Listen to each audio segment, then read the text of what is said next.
Current ఎప్పుడు వస్తోందో ఎప్పుడు పోతోందో తెలియదు గానీ గుండెలు పగిలే బిల్లు మాత్రం చేతికొస్తోంది. కనీసం తాగడానికి నీళ్లు లేవు. ఇక సాగు చేయడం కంటే చావటమే మేలు. ఉపాధి కూలీ 30 మించట్లేదు. పింఛన్లు ఇచ్చేవారే లేరు. మహబూబ్ నగర్ జిల్లాలో షర్మిల పాదయాత్రలో బడుగుల ఆవేదన ఇది. వైఎస్ఆర్ కాంగ్రెస్ పార్టీ అధ్యక్షుడు వైఎస్ జగన్ సోదరి షర్మిల 40వ రోజు మరో ప్రజాప్రస్థానం మహబూబ్ నగర్ జిల్లా ఆలంపూర్ గద్వాల నియోజకవర్గాల్లో సాగింది. బింగిదొడ్డి నుంచి యాత్రను ప్రారంభించిన షర్మిల మొత్తం 16 కిలోమీటర్లకు పైగా నడిచారు. తాడికుంట్ల, శేషంపల్లి, మగ్దకల్, అమరవాయి మీదుగా బూర్దపాడు వరకు షర్మిల పాదయాత్ర సాగింది.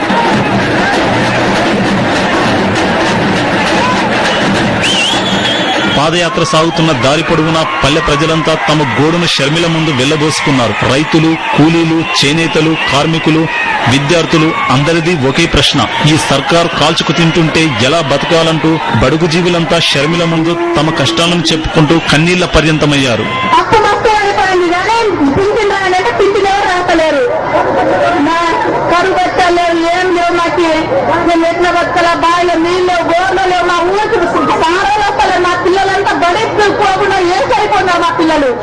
ప్రజల కష్టాలు, సమస్యలు వింటూ ముందుకు సాగిన షర్మిల రాజన్న రాజ్యం త్వరలోనే వస్తుందని వారికి ధైర్యం చెప్పారు.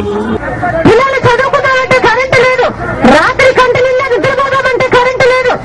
పైగా ముఖ్యమంత్రి అంటాడు కరెంటు లేకపోతే ఏమైంది, కిటికీలు తలుపులు తెరుచుకొని పడుకోవాలట. ఆయన మటుకు మేడలలో ఏసీలు వేసుకుంటాడట, మన మటుకు కిటికీలు తలుపులు తెరుచుకొని పడుకోవాలంట.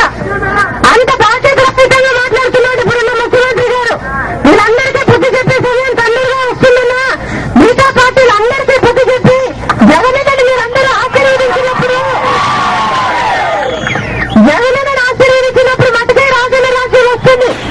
ఇంతవరకు షర్మిల నడిచిన 539 కిలోమీటర్ల యాత్రలో 4 జిల్లాల ప్రజలను పలకరించారు. సగటున 170కి పైగా పల్లెలు, 6 మున్సిపాలిటీలు, 2 కార్పొరేషన్లను చుట్టి ప్రజల గుండె చప్పుడు విన్నారు. లక్షలాది మంది ప్రజలతో మాట్లాడారు.